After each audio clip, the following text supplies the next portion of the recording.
안녕하십니까. 안녕하세요. 유엔미래포럼의 박영숙입니다. 오늘은 최연준 선생님을 모셨습니다. 미래연구의 회원이시고 주식회사 쓰임기술 대표이시네요. 쓰임기술은 뭐 하는데요? 저희 쓰임기술은 크게 빅데이터를 기반으로 해서 지금 차세대 기술이라고 불리우는 생체인식, 또 기계학습, 딥러닝 같은 기술을 이용해서 세상에 유익을 주는 그런 소프트웨어 제품을 개발하는 회사입니다. 오, 대단한 회사가 계시네. 예. 어디에 있어요, 이 회사는? 지금 성남 분당에 있고요. 분당, 예. 네, 그 회사 대표이기도 하지만 미래연구의 회원입니다. 예. 그래서 오늘 워크테크 2050 해서 여기에 이제 번역을 하셨고, 저희는 시나리오 작업을 하니까 미래 2050년 예측에 상중하가 있고, 그 중에서 그죠? 제일, 좋았을 때에, 그러니까 뭐, 중간은 그저 그럴 때, 하는 뭐 정치적으로 그냥 엉망이고, 그죠? 뭐 전쟁도 일어나고 혼란이 막 가중되었을 때 나쁜 결과. 상은 정치적으로 안정되고 과학기술은 발전하고 모든 것이 좋았을 때에 상일 때는 어떤 변화가 2050년에 오는가 여기에 대해서 그렇습니다. 어떻게 온다 뭐 좀 정리된 게 있습니까? 예. 그 가장 최상의 베스트 시나리오인데요. 이 시나리오는 자아실현 경제를 이루는 데 있습니다. 우리가 여행을 가는 이유 중에 하나가 어떤 생업을 떠나서 잠시 시간을 벌고 거기서 힐링하는 것인데요. 우리가 만약 어떤 생산이 돈을 벌거나 생계와 관련 없는 삶을 산다면 어떠한 일이 있을 수 있을까에 대해서 시나리오 3번, 즉 최상의 시나리오로 말하고 있습니다. 그래서 거기는 크게 두 가지로 간단히 볼 수 있는데요. 그러려면 첫째, 누군가 비용을 줄여야 되는데 비용은 어떻게 줄일 것인가 하는 것을 아주 재미있게 적어 놓았더라고요. 예를 들어서 도시에 많은 비용이 드는데 그런 비용들을 인공지능 시스템을 통해서 아주 효율적으로 비용을 최소화하고 뿐만 아니라 뭐 토민세라든지 또는 부가세 그리고 또 로봇세 이런 것들을 이용해서 비용을 충당함으로써 UBI라고 하는 우리가 말하는 기본소득을 제공할 수 있어서 인간의 경제가 아주 달라진다는 것을 재미있게 풀어놓은 시나리오였습니다. 그렇죠. 저희는 액츄얼라이제이션 이렇게 해서 자아실현 경제 이 말을 저희가 만들었습니다. 그건 무슨 말이냐 하면 이제 스스로 모든 것을 다 할 수 있다. 자기가 원하는 것을 다 이룰 수 있는 이런 경제, 자아를 실현할 수 있는 그런 경제인데 그 자아실현 경제는 기본적으로 일자리는 없어져요. 노동도 없어지고 로봇이 대체하게 되고 기계가 대체하게 되고 인공지능이 많은 일을 대체하면 UBI, 그죠? 보편적인 뭐 기본소득 제도가 들어온다. 저희는 기본소득이라 하고 이 기본소득은 우리가 흔히 복지 비용을 나거나 전달 비용을 나가는 중간 상인들 중간에서 뭐 떼먹는다고 얘기 나쁘게 얘기하면 그런 비용 없이 그냥 n분의 1로 딱 나누는 거기 때문에 10원이 있다면 그죠? 그 중에 7원을 다른 데 흡입하지 않고 10원 전체를 그죠? 나눠주는 거죠. 국민들에게 다 같이. 그러기 위해서는 블록체인 기술이 필요하겠군요. 그렇죠. 블록체인하고 AI 이런 기술들이 필요하다라고 해서 굉장히 많은 연구를 했고요. 저희가 그러면 이 기본소득을 나눠주려면은 예산은 어디에서 나와야 되느냐 그게 제일 먼저 묻잖아요. 누구든지. 맞습니다. 사실은 기본소득 제도 따로 있고 복지제도 따로 있는 게 아닙니다. 지금 현재 있는 복지제도에 엎어서 전체를 기본소득이라고 한다면 그 안에 실업수당도 들어가고 뭐 육아수당도 들어가고 다 들어가는 거예요. 근데 그 육아수당은 또 복지사 그죠? 수십억 명이 들어가서 복지사들이 나눠주고 검사하고 육아수당 줘야 돼 말아야 돼. 또 뭐 노인수당은 그 집에 가보니까 뭐 실제로는 부자야 뭐 조사하고 이런 데 들어가는 비용을 확 없애고요. 제로를 하고 그냥 주는 거예요. 뭉뚱그려서. 그래서 훨씬 더 n분의 1로 나누는 것이 10원 있으면 10원 전체를 다 나눠주기 때문에 경제적이다, 효율적이다. 그래서 저희가 지금 가장 많은 소득을 그릴 수 있는 게 바로 로봇세입니다. 로봇한테. 그다음에 탄소세도 있고요. 토미세도 있고 거기에 대해서 좀 설명이 좀 더 필요한데 네. 좀 설명해 주실까요? 그래서 실제로는 이 책을 보면 아주 정확하게 20%는 조세 피난처에서 축소한다든지 뭐 11%, 로봇세 11% 이런 식으로 100%를 아주 그 조세 피난처 이거 요건 설명을 좀 해주셔야 되겠어요. 네, 조세 피난처가 저희가 많이 이제 논란을 일으켰는데 이거 하면서 제가 그 제롬 글렌한테 보고를 했어요. 그때가 바로 최순실 사건이 막 일어났을 때 또 최순실 같은 경우에 뭐 독일에 얼마가 뭐 가 있을 것이다 뭐 이런 이야기 하고 있잖아요. 근데 베네수엘라도 그렇고 모든 국가 특히 아프리카의 대통령들은 많은 돈을 축적을 해서 부정부패로 축적을 해서 이제 다른 나라의 은행이나 뭐 모든 그 감춰놓는단 말이죠. 조세 피난처라고 해서 뭐 케이만 아일랜드에 갖다 놓고 뭐 어디에 갖다 놓고 종이 페이퍼 컴퍼니를 만들어요. 그거만 없애도 대한민국에서 부정부패로 나가는 돈만 없애도 20%입니다. 20%. 100% 중에 그죠? 뭐 5분의 1. 5분의 1을 부정부패를 없애기 때문에 어차피 한 사람이 다 가져와서 한 사람만 배불리 먹고 살 것을 뺏어와서 그죠? 가지고 와서 n분의 1로 나누는 거니까 20%는 저희는 부정부패에서 가지고 온다. 세상도 깨끗해지고 말입니다. 그렇죠. 예. 그 다음에는 뭡니까? 그 다음에 뭐 탄소세 말씀하신 탄소세 있고요. 탄소세는 12%고 네, 면허세, 로봇세도 있고 로봇세. 또 신기술로 해서 아주 폭발적인 부를 창출했을 때 내는 세금이 있습니다. 그 세금도 11%가 됩니다. 엄청난 돈들인데요. 그렇죠. 이런 돈들이 그런 데 쓰임으로써 우리가 자아실현 경제를 이룩할 수 있다고 시나리오 3에서는 잘 말하고 있습니다. 재밌는 것은요. 시나리오 3가 되면 지금도 뭐 핀란드나 여러 나라에서 이런 그 UBI라고 하는 그 월급을 주지 않습니까? 근데 이렇게 월급을 주다 보니까 좋은 나라로 이민하고 싶어 한답니다. 그래서 그 문제를 어떻게 해결할 것이냐라고 하고 이민하기 위해서 3년 동안 어떤 일을 해야 된다고 하면 3년을 기다리겠다고 할 정도로 그런 게 사회적인 문제가 될 것이다. 과도기적인 과정에는 그런 말을 하고 있습니다. 그 UBI는 지금 현재 한 8개 나라에서 실시가 되고 있고 1982년부터 실시되고 있는 게 저희 친척, 저는 이제 미국인과 결혼했는데 저희 친척이 저희 남편 친척이죠.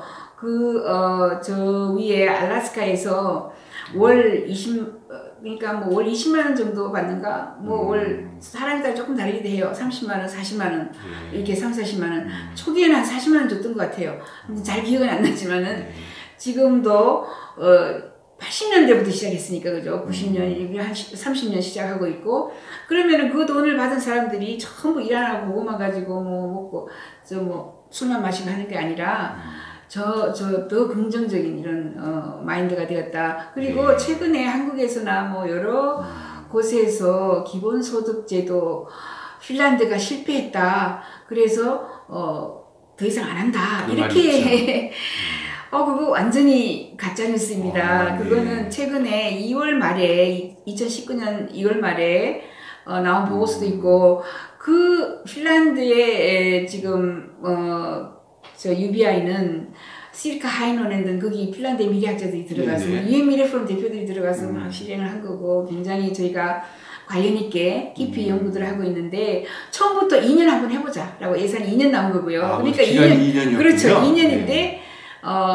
그러니까 뭐 18년 말까지예요. 17년, 18년, 2년 하자라고 해서 예산을 만들어서 한 거고 2년 후에 이제 조사를 해보자. 그래서 빨리 조사가 나온 거는 이미 나왔고요. 2월 달에 나왔어요. 그러니까 2019년 2월 달에 조사가 페이지가 한 40페이지 되는 게 이제 나왔고 거기에 보면 상세하게 다 읽어보진 않았지만 굉장히 이제 성공적이었다. 다시 하겠다. 재개할 거다. 라고 돼 있는데 언제부터 다시 시작하면 얼마를 줄 것인지는 또 논의를 해봐야 된다. 근데 더 정확한 이 실업수당을 받던 사람들에게 돈을 2,000명에게 나눠줬기 때문에 실업수당을 받고 이 성공을 하는 경우가 2019년까지 연결이 된단 말이죠. 그래서 그런 분들이 대상이었군요. 그렇죠. 그래서 2019년도 연구를 더 해서 2020년도에 최종 얼마나 성공적인지 결론을 내고 그 다음 중요한 거는 이미 나온 결과는 그 컨트롤 그룹하고 UBI를 받은 그룹, UBI를 받지 않고 실업수당을 받은 그룹 둘을 비교를 했을 때 거의 비슷하게 일자리를 찾았다. 그러니까 UBI를 받은 이 기본소득을 받은 사람들은 전부 가서 놀고 일 안 하고 그죠? 2년 동안 술만 마시고 놀았는 게 아니다. 다 같이 똑같은 정도로 일자리를 찾아다녔고, 자, 두 번째는 가장 중요한 것은 이 UBI를 받은 사람들이 건강이 훨씬 더 상승이 되어서 이 사람들에게 쓰는 국가 의료 비용이 확 다운됐다는 거예요. 예, 그건 아주 긍정적인 하나의 변화다. 그래서 성공적이었다라는 것을 한번 읽어보시기 바랍니다. 여러분 가짜뉴스에 속지 마시고요. 그래야 되겠는데요. 여기서도 나오는 것 중에 재미있는 것이 UBI를 도입하고 나서 범죄가 엄청나게 줄었다고 합니다. 그래서 범죄에 대한 비용이 그 도시 범죄를 예방하는 비용이 아주 극적으로 줄어서 그런 비용들을 절감할 수 있었다라고 잘 적혀 있었습니다. 그렇죠. 여러 가지 연구해 보면은 아프리카도 하고 있고요. 브라질도 일부 지역이 했고, 여러 나라에서 네덜란드는 143만 원 뭐 이렇게 주고 하고 있고 뭐 등등 각 나라에서 하고 있는데 이게 막 시작이고 저희는 어쩔 수가 없다. 2030년이 되면 절반의 국가가 줄 수밖에 없다. 안 주면 일자리는 없어지는 거예요. 노동은 없어지는 거거든요. 이민 가겠군요. 그래서 예. 노동이 없어지면은 그냥 전부 신에 나와서 두드려 부시거든요. 그 두드려 부시는 비용. 우리나라에서 지금 현재 일자리 창출로 45조, 50조를 썼대는데 일자리는 더 없어졌거든요.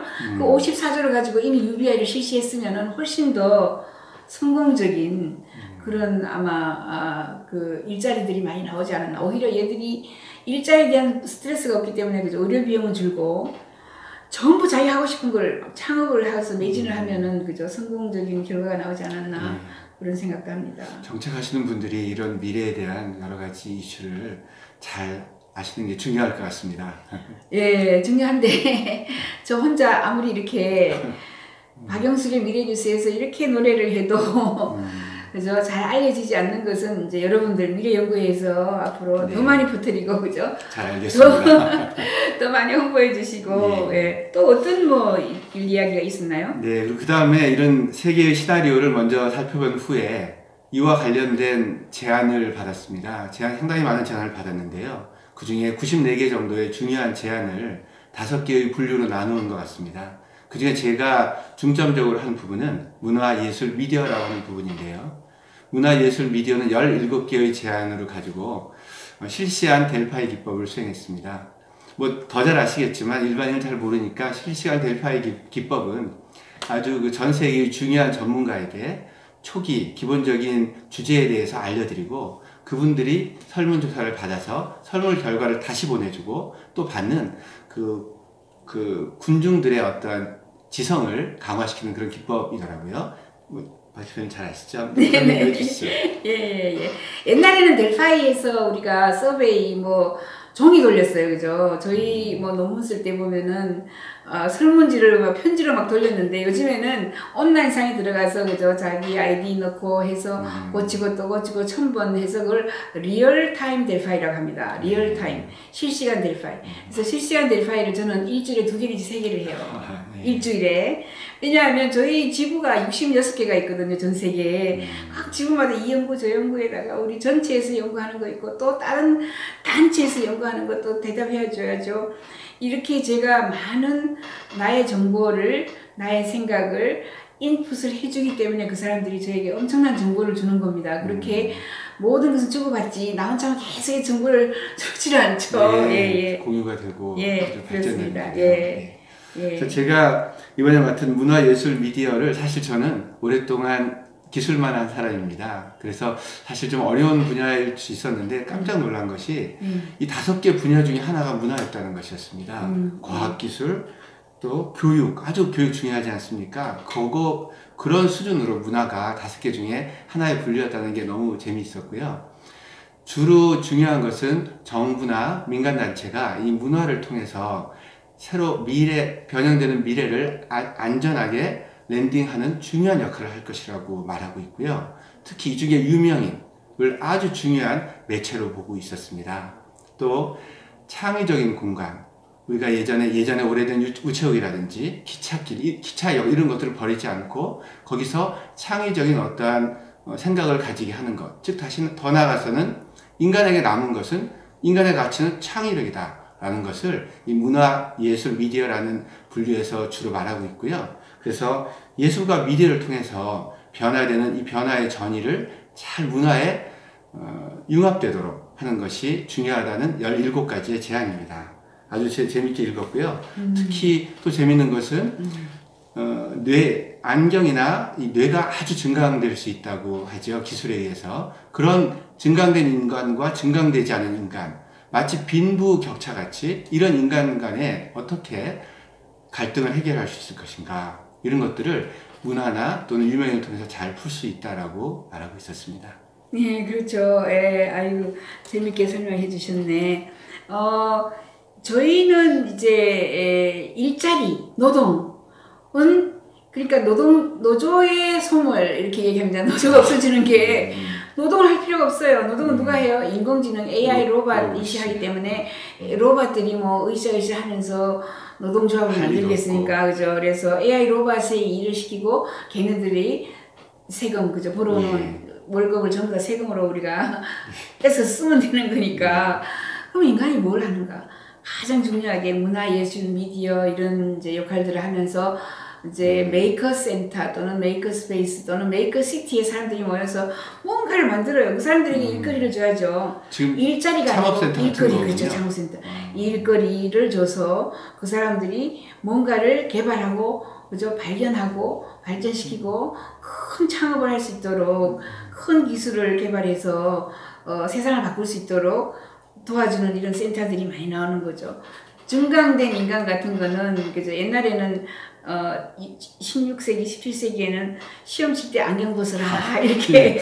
안경일 때는 그렇죠. 중요한 그렇죠. 거였군요. 안경은 부자들만 썼어요. 옛날에는. 안경이 굉장히 비쌌기 때문에. 그런데 잘 안 보이는 사람과 부자 안경 쓴 사람과 똑같이 시험 칠 수 없으니까 안경을 벗고 시험장에 들어가겠다는 말이죠. 생소한 이야기. 예, 그처럼 기계는 처음에는 비싸요. 그러다가 거의 누구나 다 쓸 수 있게 800만 원짜리 핸드폰이 누구나 다 쓸 수 있게 증강된 인간도 지금은 이제 증강되어서 한동안은 가겠죠. 한 10년, 그죠? 15년. 그러다가 이제 다 핸드폰이 800만 하다가 이게 싸지듯이 가는 거죠. 근데 그런 영화도 있어요. 증강된 인간, 뭐 아이가 IQ는 199, 그죠?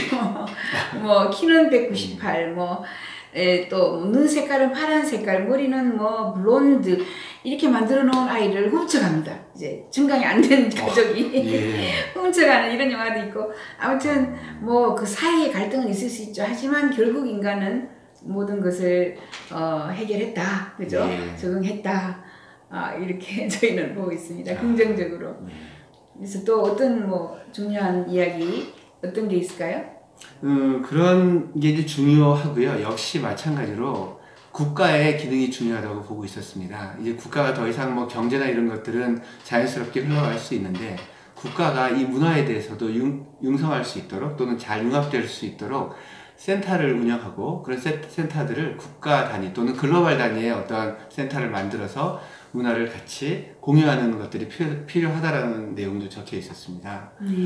역시 그 국가의 어떤 그 역할이 미래 사회에서는 상당히 다르게 변화되고 있다고 볼 수 있겠습니다. 그렇죠. 국가의 뭐 경계라든가 이런 것들은 많이 사라질 것이고, 그죠? 국가의 경제도 사라질 거예요. 그렇죠. 경제가 많이 사라지면서 국가의 역할이 굉장히 축소됩니다. 대신 그 국가는 여러 사람들을 아우를 수 있는 글로벌 단위의 그런 국가고, 블록체인 국가들 막 지금 국가들 많이 만들어요. 가상 국가 만들고, 저도 그런 국가 만드는 국가 지금 가버먼 네트워크라고 해서 또 국가를 블록체인으로 만드는 데가 있고요. 뭐 비트네이션도 있고 시스테딩도 있고 많이 있습니다. 이런 정도로 많은 변화들이 우리에게 다가오고 있다. 또 그 예를 든다면, 지금 국가가 있지만 어떤 대기업은 국가 이상의 어떤 범위를 가진 대기업도 있을 수 있을 거라고 하더라고요. 그래서 그렇죠. 국가라는 그 범위가 모호해지고, 그렇죠. 역할이 줄어드는 뭐 저희가 이제 두려워했던 게 이제 페이스북 국가, 뭐 그죠? 제일 큰 국가죠. 구글 국가.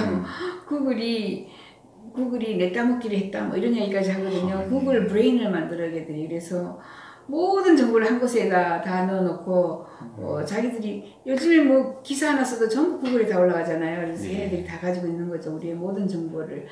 이런 시대가 되면서 크게 뭐 국경의 의미가 있을까, 그죠? 국경의 의미가 있을까? 점점 국가의 의미는 쇠락한다라는 것이 저희의 미래이고 그런 것을 알면 미리 우리가 뭐 예방을 하거나 방지를 하거나 다른 노력들을 할 수 있겠죠. 예. 그래요. 아, 오늘 뭐 재밌는 이야기 최현준 선생님부터 많이 들어봤습니다. 너무 감사합니다. 예, 자주 내시고 우리 미래 이야기를 좀 하죠. 잘하겠습니다. 너무 유익한 시간이었습니다. 예, 감사합니다. 감사합니다. 네.